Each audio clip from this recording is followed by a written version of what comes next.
O Mahabharata. De Krishna Dvaipayana Vyasa. Livro 1. Sambhava Parva. Capítulo 116. Filha de Dhritarashtra. Janamejaya disse: ó impecável, tu narraste para mim desde o início tudo acerca do nascimento dos 100 filhos de Dhritarashtra devido à bênção concedida pelo Rishi. Mas tu não me disseste até agora quaisquer detalhes acerca do nascimento da filha. Tu simplesmente disseste que além dos 100 filhos havia outro filho de nome Yutsu gerado em uma mulher Vaísia, e uma filha. O grande Rishi Vyasa de energia imensurável disse à filha do rei de Gandhara que ela seria mãe de 100 filhos. Ilustre, como então tu disseste que Gandhari teve uma filha além de seus 100 filhos? Se a bola de carne foi dividida pelo grande Rishi só em 100 partes, e se Gandhari não concebeu em nenhuma outra ocasião, como foi então que Dusala nasceu? Conta-me isso, ó Rishi. É grande a minha curiosidade. Vaisampayana disse: ó descendente dos Pandavas, a tua pergunta é justa, e eu te direi como aconteceu. O próprio Rishi grandioso e ilustre, por borrifar água por cima daquela bola de carne, começou a dividi-la em partes. E enquanto ela estava sendo dividida em partes, a enfermeira começou a pegá-las e colocá-las uma a uma nos recipientes cheios de manteiga clarificada. Enquanto esse processo estava ocorrendo, a bela e casta Gandhari, de votos rígidos, imaginando a afeição que uma mãe sente por uma filha, começou a pensar consigo mesma: não há dúvida que eu terei 100 filhos, pois o Muni disse isso. Não pode ser de outra maneira. Mas eu seria muito feliz se uma filha mais nova nascesse de mim além desses 100 filhos. Meu marido então poderia alcançar aqueles mundos que a posse dos filhos de uma filha concedem. Além disso, o afeto que as mulheres sentem por seus genros é grande. Se, portanto, eu obtiver uma filha além dos meus 100 filhos, então, cercada por filhos e filhos da filha, eu poderei me sentir supremamente abençoada. Se eu sempre pratiquei austeridades ascéticas, se eu tenho sempre dado alguma coisa em caridade, se eu alguma vez realizei o Homa, através dos Brahmanes, se eu sempre satisfiz meus superiores com atenções respeitosas, então que uma filha nasça para mim. Tudo isso enquanto aquele ilustre e melhor dos rishis, o próprio Krishna Dvaipayana, estava dividindo a bola de carne, e, contando as 100 partes, então ele disse à filha de Suvala: aqui estão os teus 100 filhos. Eu não te falei nenhuma mentira. Aqui, no entanto, está uma parte em excesso além dos 100, planejada para te dar um filho de uma filha. Esta parte se desenvolverá em uma amável e afortunada filha, como tu desejas. Então aquele grande asceta trouxe outro recipiente cheio de manteiga clarificada, e nele pôs a parte destinada a ser uma filha. Assim eu, ó Bharata, narrei para ti tudo acerca do nascimento de Dusala. Dize-me, ó impecável, o que mais eu devo narrar? Capítulo 117. Filhos de Dhritarashtra. Janamejaya disse: por favor, recita os nomes dos filhos de Dhritarashtra segundo a ordem de seu nascimento. Vaisampayana disse: seus nomes, ó rei, segundo a ordem de nascimento, são Duryodhana, Yutsu, Dusasana, Dusara, Dusala, Jalazanda, Sama, Saya, Vinda e Anuvinda, Durdarsha, Suvalu, Dushpradarshana, Durmarshana e Durmuka, Dushkarna, e Karna, Vivisati e Vikarna, Sala, Sattva, Sulochana, Chitra e Upachitra, Chitraksha, Charuchitra, Sarazana, Durmada e Durvigara, Vivitsu, Vikatanana, Urnanaba e Sunaba, então Nandaka e Upanandaka, Chitravana, Chitravarma, Suvarma, Durvimoshana, Ayovanu, Mahavayu, Chitranga, Chitrakundala, Vimavega, Vimavala, Balaki, Balavardhana, Ugrayuda, Bhima, Karna, Kanakaya, Dridayuda, Dridavarma, Dridashatra, Somakitri, Anudara, Dridazanda, Gerazanda, Satyazanda, Sada, Suvaki, Ugrasravas, Ugrasena, Senani, Dushparajaya, Aparajita, Kundasaimin, Visalaksha, Duradara, Dridastra, Agasta, Suasta, Vatavega, e Suvarchas, Adityaketu, Vavashin, Nagadata, Agraiain, Kavashin, Kratana, Kunda, Kundadara, Danusdara, os heróis Ugra e Bimarata, Viravayu, Alolupa, Abaya, e Raudrakarma, Idridarata, Anadrishya, Kundabedin, Viravi, Dirgaloshana Pramata, e Pramati e o poderoso Dirgaroma, Dirgavayu, Mavayu, Vilduru, Kanakadvaja, Kundas e Virajas.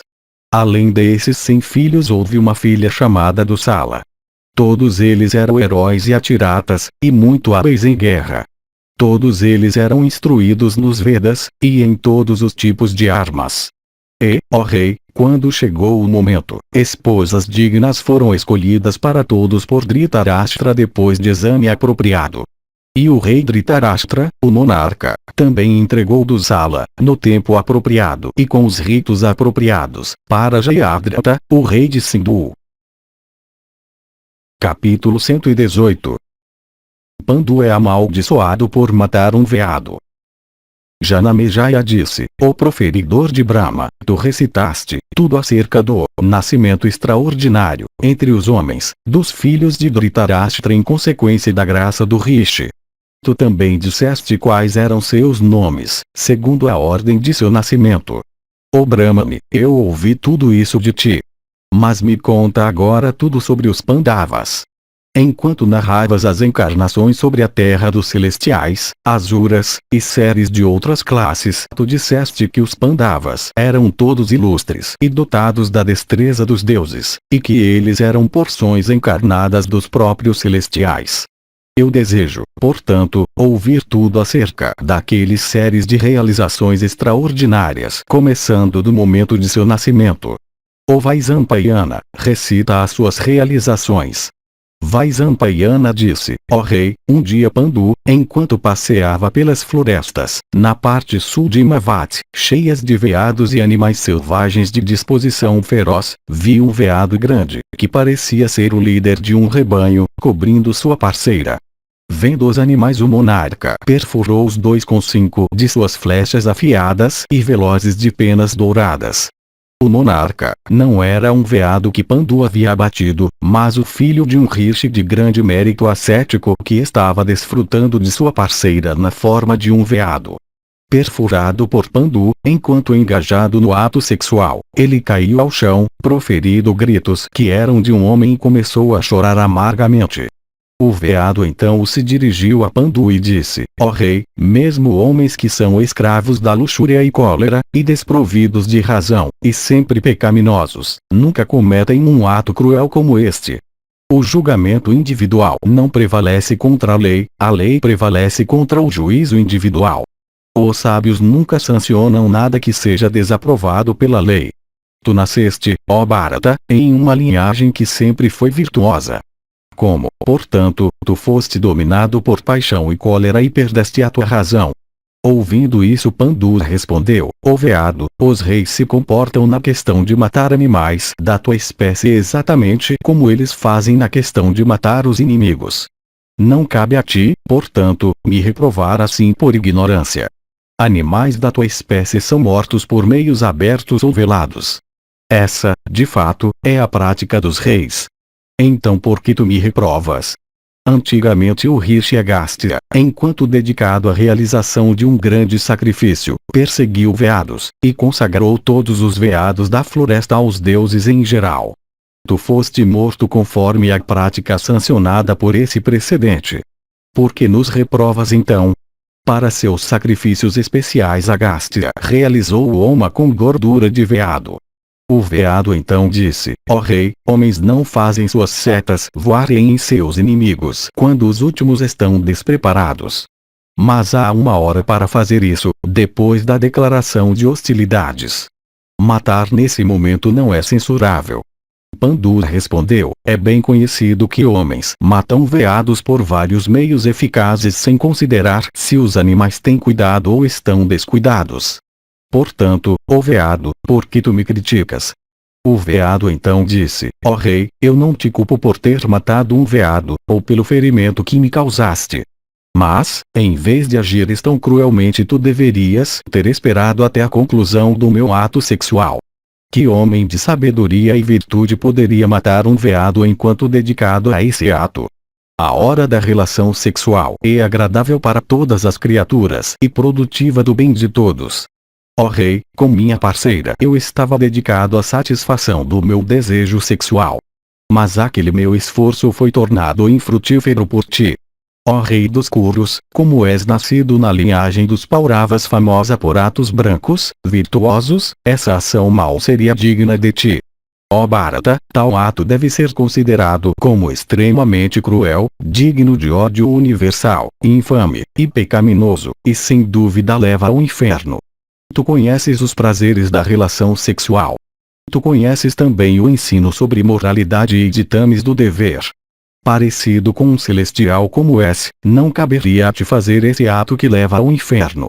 O melhor dos reis, teu dever é castigar a todos os que agem cruelmente, que são dedicados a práticas pecaminosas e que têm jogado aos ventos a religião, lucro e prazer como explicados nas escrituras. O que tu fizeste, o melhor dos homens, ao assassinares a mim que não te ofendi de forma alguma. Eu sou, ó rei, um mundo que vive de frutas e raízes, embora disfarçado como um veado. Eu estava vivendo nas florestas em paz com todos. Ainda assim tu me mataste, ó rei, e por isso eu certamente te amaldiçoarei. Como tu foste cruel com um casal de sexos opostos, a morte certamente te alcançará tão logo sintas a influência do desejo sexual. Eu sou um Muni chamado Kindama, possuidor de mérito ascético. Eu estava dedicado à relação sexual com este veado porque os meus sentimentos de modéstia não me permitiram me entregar a essa ação na sociedade humana. Na forma de um veado eu vaguei nas florestas profundas na companhia de outro veado. Tu me mataste sem saber que eu sou um Brahmane, portanto, que o pecado de ter matado um Brahmane não caía sobre ti. Mas, homem insensato, como me mataste, disfarçado de veado, em tal hora, o teu destino certamente será como um mel. Quando, te aproximando da tua mulher lascivamente tu te unires com ela como eu estava fazendo com a minha, nesse estado tu irás para o mundo dos espíritos. E a mulher com a qual estiveres te unindo na hora da tua morte também te seguirá com afeto e reverência aos domínios do Rei dos Mortos. Tu me trouxeste dor enquanto eu estava feliz. Assim a dor virá para ti quando tu estiveres em felicidade semelhante. Vaisampayana continuou, assim dizendo, aquele veado, afligido pela dor deixou o corpo, e ao ver isto Pandu também mergulhou na dor. Capítulo 119. Pandu se torna uma seta. Vaisampayana disse, depois da morte daquele veado o rei Pandu com suas esposas ficou profundamente aflito e chorou amargamente. E ele exclamou, os maus, mesmo nascendo em famílias virtuosas, iludidos por suas próprias paixões, são subjugados pela miséria como resultado dos seus próprios atos. Eu soube que meu pai, embora gerado por Santanu de alma virtuosa, morreu enquanto ainda era um jovem, somente porque ele tinha virado um escravo de sua luxúria. Nas esposas daquele rei lascivo o próprio Rishi ilustre Krishna de Vaipayana, de palavra sincera, me gerou. Embora eu seja filho de tal ser, com meu coração perverso apegado ao vício, eu estou ainda assim levando a vida perambulando nas florestas à caça de veados. Oh, os deuses me abandonaram. Eu procurarei a salvação agora. Os grandes obstáculos para a salvação são o desejo de gerar filhos e outros assuntos do mundo. Eu agora adotarei o modo de vida Brahmacharya e seguirei o imperecível rastro de meu pai. Eu certamente trarei minhas paixões sob controle completo por meio de penitências ascéticas severas. Abandonando as minhas esposas e outros parentes e raspando a cabeça, eu vagarei só sobre a terra, pedindo esmolas para minha subsistência a cada uma destas árvores que estão aqui. Abandonando todo objeto de afeto e aversão, e cobrindo meu corpo com poeira, eu farei das árvores ou do deserto a minha casa. Eu nunca me renderei à influência da tristeza ou da alegria, e eu considerarei calúnias e elogios da mesma maneira. Eu não procurarei bênçãos ou reverências. Eu estarei em paz com tudo, e não aceitarei presentes. Eu não zombarei de ninguém, nem franzirei minha testa para ninguém, mas sempre estarei alegre e dedicado ao bem de todas as criaturas. Eu não farei mal a nenhuma das 4 ordens de vida dotadas de poder de locomoção ou não, criaturas ovíparas e vivíparas e vermes e vegetais. Mas, ao contrário, manterei uma igualdade de comportamento favorável a todos, como se eles fossem meus próprios filhos. Uma vez por dia eu mendigarei de 5 ou 10 famílias no máximo, e se eu não conseguir obter esmolas eu então ficarei sem comida. Eu preferirei me conter a mendigar mais que uma vez da mesma pessoa. Se eu não obtiver nada depois de completar minha ronda por 7 ou 10 casas, movido pela cobiça, eu não aumentarei minha ronda. Se eu obtiver ou fracassar em obter esmolas eu ficarei igualmente inalterado como um grande asceta. Alguém que corte o meu braço com um machado, e alguém que unte o outro braço meu com pasta de sândalo, serão igualmente considerados por mim. Eu não desejarei prosperidade para um e miséria ao outro. Eu não ficarei satisfeito com a vida ou descontente com a morte. Eu não desejarei viver nem morrer. Lavando o meu coração de todos os pecados, eu certamente transcenderei aqueles ritos sagrados produtivos de felicidade que alguns homens realizam em momentos, dias, e períodos propícios. Eu também me absterei de todas as ações de religião e lucro e também daquelas que levam à satisfação dos sentidos. Livre de todos os pecados e armadilhas do mundo eu serei como o vento não sujeito a ninguém. Seguindo o caminho do destemor e me mantendo neste caminho eu finalmente abandonarei minha vida. Desprovido do poder de gerar filhos, firmemente aderindo à linha do dever eu sem dúvida não me desviarei dele para trilhar o vil caminho do mundo que é tão cheio de misérias. Se respeitado ou desrespeitado no mundo o homem que por cobiça lança a outros um olhar pedinte certamente se comporta como um cachorro. Desprovido como eu sou do poder de procriação, eu certamente, por desejo de prole, não pedirei a outros que me deem filhos. Vaisampayana continuou, ó rei, tendo assim lamentado em tristeza, com um suspiro ele olhou para as suas 2 esposas Kuntimadri, e se dirigindo a elas disse que a princesa de Kosala, minha mãe, Vidura, o rei com nossos amigos, a venerável Satyavati, Bhishma, os sacerdotes da nossa família, brahmanes ilustres bebedores de soma de votos rígidos e todos os cidadãos idosos que dependem de nós sejam informados, depois de serem preparados para isso, que Pandu se retirou para as florestas para levar uma vida de ascetismo. Ouvindo essas palavras de seu marido que tinha decidido em seu coração levar uma vida de ascetismo nas florestas, Kuntimadri se dirigiram a ele nestas palavras apropriadas: ó touro da raça Bharata, há muitos outros modos de vida que tu podes adotar e nos quais tu podes sofrer as penitências mais severas em nossa companhia, tuas esposas, nos quais para a salvação do teu corpo, libertação do renascimento, tu podes obter o céu.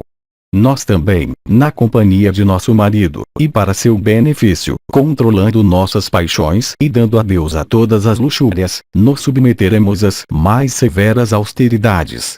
Ó rei, ó tu de grande sabedoria, se tu nos abandonares, nós então nesse mesmo dia realmente partiremos deste mundo. Pandu respondeu: se, de fato, é essa a sua resolução pela virtude, então com vocês eu seguirei o imperecível caminho dos meus pais. Abandonando as luxúrias das cidades e vilas, vestido em cascas de árvores, e vivendo de frutas e raízes, eu vagarei em florestas profundas, praticando penitências severas. Banhando-me de manhã e à noite, eu realizarei o Homa. Eu reduzirei o meu corpo por comer muito pouco e vestirei trapos e peles e terei cabelos nodosos em minha cabeça. Expondo-me ao calor e ao frio e desconsiderando a fome e a sede eu reduzirei meu corpo com severas penitências ascéticas, eu viverei em solidão e contemplação, eu comerei as frutas, maduras ou verdes, que eu possa achar.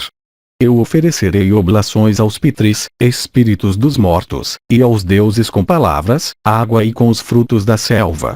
Eu não verei, muito menos ferirei qualquer um dos habitantes das florestas, ou qualquer um dos meus parentes, ou qualquer um dos residentes das cidades e vilas. Até eu deixar este corpo, eu assim praticarei as regras severas das escrituras Vanaprastha, sempre procurando pelas mais rígidas que elas possam conter. Vaisampayana continuou: o rei Kuru, tendo dito isso para suas esposas, deu aos Brahmanes a grande joia de sua coroa, seu precioso colar de ouro, suas pulseiras, seus grandes brincos, seus mantos valiosos e todos os ornamentos de suas esposas. Então, ao convocar seus servidores, ele os ordenou dizendo: voltem para Hastinapura e proclamem a todos que Pandu com suas esposas entrou nas florestas, deixando riqueza, desejo, felicidade e apetite sexual. Então aqueles seguidores e servidores, ouvindo essas e outras palavras suaves do rei, lamentaram, proferindo: ó, nós estamos arruinados. Então, com lágrimas quentes caindo em seus rostos, eles deixaram o monarca e voltaram para Hastinapura com rapidez, levando aquela riqueza com eles, para ser distribuída em caridade.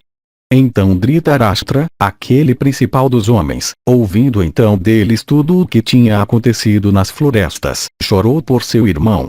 Ele meditava constantemente a respeito da sua aflição, pouco desfrutando do conforto de camas e assentos e pratos. Enquanto isso, o príncipe Kuru Pandu, depois de mandar seus criados embora, acompanhado por suas duas esposas e comendo frutas e raízes, foi às montanhas de Nagasata. Ele em seguida foi para Chaitrarata, e então cruzou a Kalakuta, e finalmente, cruzando Imavati, ele chegou a Gandhamadana. Protegido por Mabutas, Siddhas, e grandes rishis, Pandu vivia, ó rei, às vezes em terra plana e às vezes em ladeiras de montanhas. Ele então viajou pelo lago de Indrabhumna, daí, cruzando as montanhas de Ansakuta, ele foi à montanha de 100 cumes, Satasringa, e lá continuou a praticar austeridades ascéticas.